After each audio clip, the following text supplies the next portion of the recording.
What is up, and welcome to another edition of the Mile High Hoops podcast. As always, I am your host, Zach By, and as always, I appreciate you spending a sliver of your busy day with me here on the podcast, reacting to the NBA's version of Ali Frazier. It was Joel Embiid versus Nikola Jokic on national television on TNT on a Tuesday night. I know at the time of recording here, we're Thursday afternoon. Game is a little bit in our rear view, but some thoughts I wanted to get to and then look ahead to what is maybe the most challenging game of the entire season, and that is the Nuggets in Boston on Friday night, another game that is on national television. We'll talk about the challenges that game presents, but we'll do that here in a little bit. In the meantime, reacting to first a 126-121 loss in Philly. Look, this has become the heavyweight matchup of the NBA. The reigning Finals MVP versus the reigning regular season MVP. The regular season before that, Jokic wins the MVP and Embiid's the runner-up. The year before that, Jokic wins the MVP and Embiid's the runner-up. So this has been a historical, truly, in the truest sense, back and forth. We've talked a little bit about this in the past, but I think you have to go back truly to where two guys, just two individuals, are going head-to-head for this many years in a row for the league's MVP. I think you got to go back to Magic Johnson and Larry Bird. It's been that long, and I'd have to go back and look at it, and it wasn't this many years in a row with Durant and LeBron either. This is historical in a good sense. And what I have a couple thoughts on the game, but I do appreciate considering where we came from a year ago and the nonsense and clickbait, sensationalized, even some race baiting stuff that surrounded that nasty MVP conversation. I'm thankful that this year, it's just about basketball. And these are two great all-time players. Yes, Joel Embiid is an all-time great player. Okay, I'm just that's not really an opinion. That's a fact. Now, he doesn't have the a postseason success that now Jokic does, but make no mistake. I mean, this is the league's leading scorer again, all right? And we're not talking about, averaging 27, 28, 29. We're talking about 35 points a night. All right. And I have never believed in pushing someone else's head down to raise up your own or someone else's. And I know a lot of that happens with the back and forth conversation between these two guys. These are two great players. They truly are. And on Tuesday night, Embiid was the best player on the floor. And Jokic played great. I don't want to say over the top great because his standard of excellence is so incredible. It didn't quite fit that, but 25 points, 19 rebounds, 11 of those offensively. Now just had the 3 assists, which is unusual. But I think it had to do with a bit with how Jokic was being played, and then just the lack of Nuggets making shots, especially down the stretch. I mean, watching that fourth quarter was, it was difficult to watch offensively, and watching the ball, they just couldn't hit anything. And while that was happening, Embiid is going crazy. Scored 10 straight points, knocking down threes, knocking down jump shots. Embiid has, to watch how big his hands are compared to that ball he makes look so small, and to have the fine motor skills, to have the touch that he does shooting that basketball. I don't think I've ever seen someone his size. I mean, he truly is Shaq level size. And Jokic has incredible touch. I mean, make no mistake, but he doesn't shoot it as often, like stylistically. Like, that's where Embiid wants to live. He wants to live on the perimeter, on the elbows, at the nail, and he is just freaking damn good at it, man. And I believe that Embiid was the better player on Tuesday night because at the highest leverage moment of the game, it was Embiid taking over. It was Embiid taking the game over. And he scored 41 points, right, for the second consecutive game. He has now scored 30 or more in 18 consecutive games, guys. Just think about that. And I know this is not a Philadelphia 76ers a podcast, but I just want to just be real about what we're seeing, okay? You're talking about 18 consecutive games of scoring 30. That's the sixth longest streak in NBA history, guys. All right, so I'm not here to belittle Joel Embiid.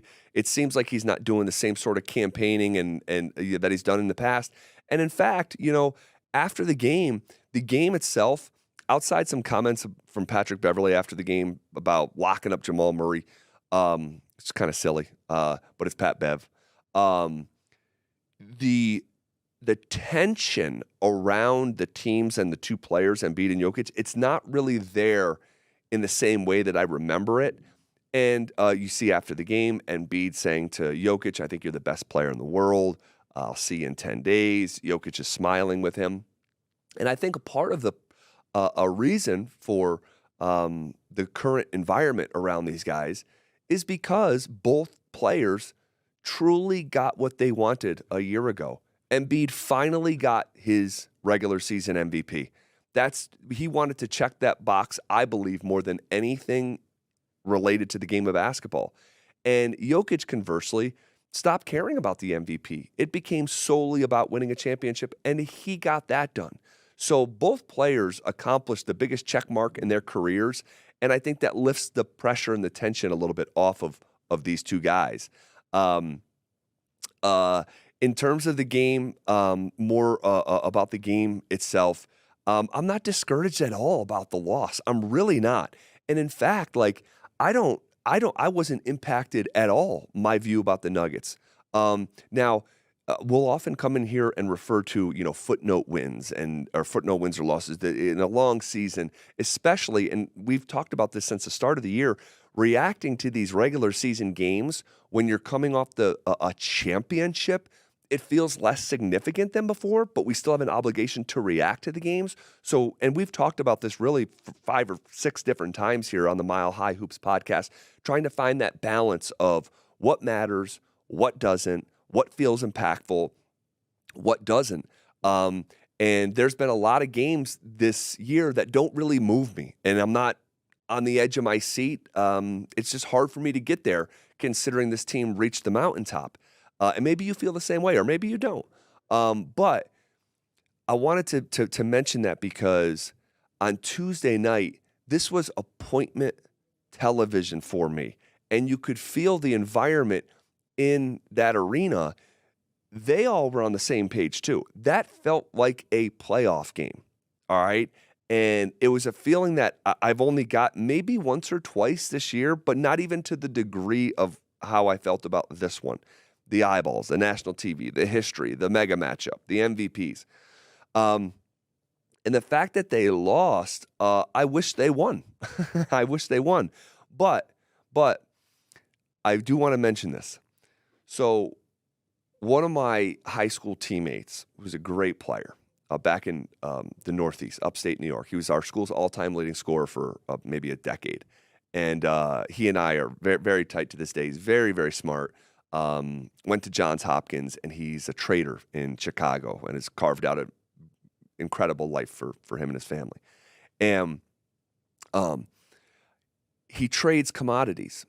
And I remember visiting him years ago, this is 7, 8 years ago, and asking him about the process and winning the day. And like, you're either up or down in that world, like day by day.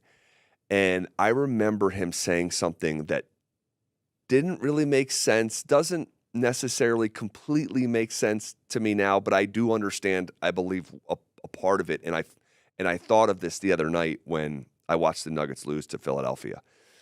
I remember asking my buddy, Terrence, about the losses, about a big losing day. And I remember his response. He said, "You'd never want that day when you lose a bunch of money, right?" And he trades all different kinds of wheat, the markets around the world. It's a different world.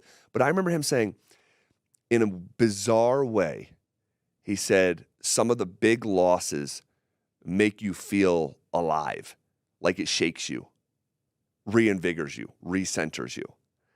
And I felt that way the other night. Now, this wasn't a big playoff loss season ending, but it was a game where it made me feel in a regular season where I'm not really getting too high with the highs, too low with the lows, and the highs haven't been really, really high, and the lows haven't been really, really low, and it's just kind of like a steady little ship. You're disappointed by something here, maybe nitpicky here, satisfied by what you see here. But the other night stung.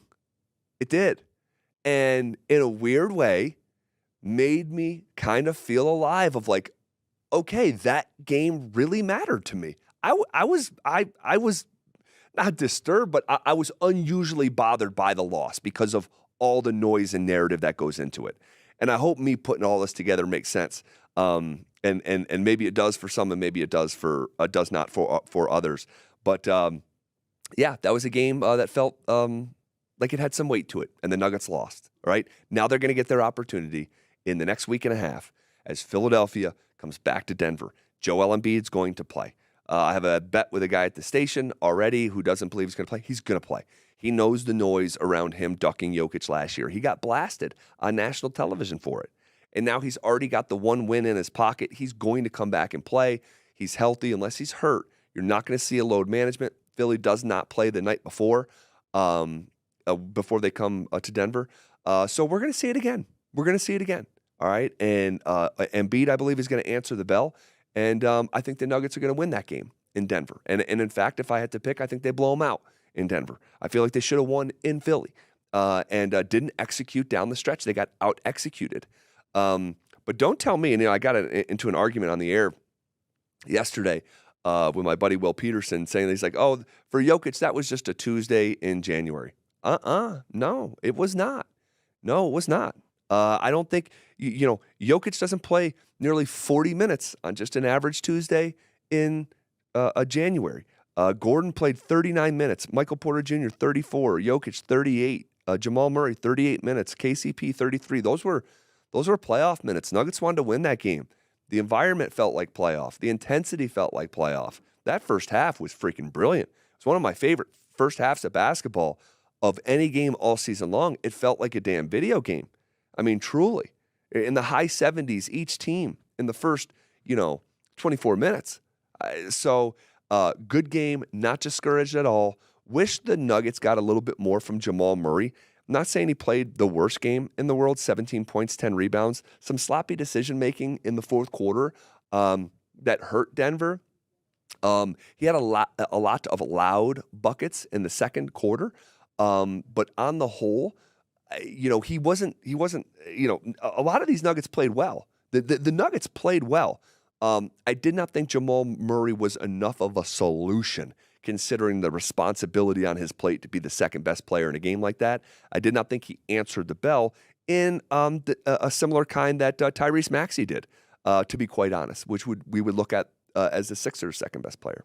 So that's really the thoughts I wanted to share about the game. Again, couple days old as of right now. Don't want to get in the nitty-gritty possession by possession, but those are the big picture thoughts that I wanted to get out and through this game. Ahead, the Denver Nuggets have the Boston Celtics, who may have the best starting five in the entire NBA. They are the only team left in the league, and I can't even believe this is true, as January 18th at the time of recording. Guys, the Celtics have not lost at home yet. Think about that. They're 20-0. They are 20-0 at home. So what way to bounce back than giving the Celtics their first loss at TD Garden, right? So when it comes to their personnel, they're scary, right? They're absolutely scary. They could go win the championship. Okay. Colorado's own Derek White having a great season, fantastic. In fact, averaging 16 points a game. He's been a revelation for that group. But the combination of Drew Holiday, Jaylen Brown, Tatum, Porzingis, and then guys coming off the bench, they're loaded. They're loaded. They're the favorite to win the NBA championship as it stands right now. So what an opportunity for Denver to go hand them their first loss. But I will tell you before tip-off, the Nuggets historically, and we had a similar conversation about Salt Lake City, for whatever reason. Now, that one's a little harder to explain. The Nuggets' struggles in Utah. In Boston, the Nuggets have been dominated. Dominated. 9-40 in Boston historically. So the task is real. It's a place that has been a house of horrors. It's maybe the best starting five, along with maybe Denver, in the entire NBA. They got real dudes in a place where they don't lose and haven't lost yet.